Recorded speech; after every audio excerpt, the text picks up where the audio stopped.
Well, should teenage murderers be sentenced to life without parole? The Supreme Court has ruled no, it is unconstitutional. It has led to a series of cases coming back to court for resentencing. And Kelvin Anderson was just 15 when he shot and killed Robert McGinnis in a robbery.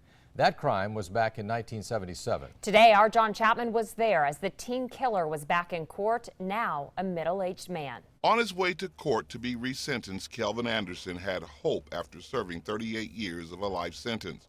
His attorney argued that Anderson had not intended to use the gun when McGinnis was murdered, and he took a guilty plea to save his older brother from a life in prison or the electric chair. Attorneys argued that Anderson was mentally low functioning. Anderson told the court, "I'm sorry for what happened when I was younger. I hope the court gives me a chance to prove myself in life." The defense told the court Anderson should be eligible for parole right now or in the near future. The prosecution argued Anderson had been involved in other criminal activity and at the time of the homicide had escaped from the Iowa juvenile system.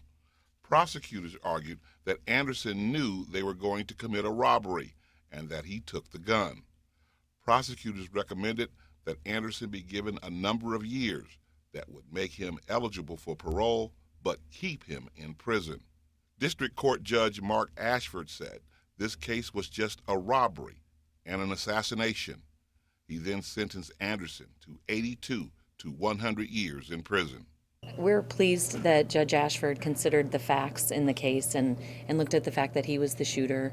I think that 82 to 100 is a substantial sentence if we were to get that today off, with these kind of facts.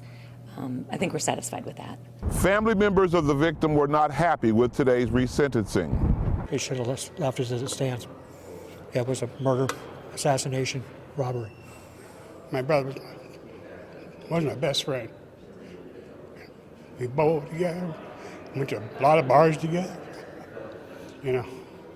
It's sad. It's just a sad situation.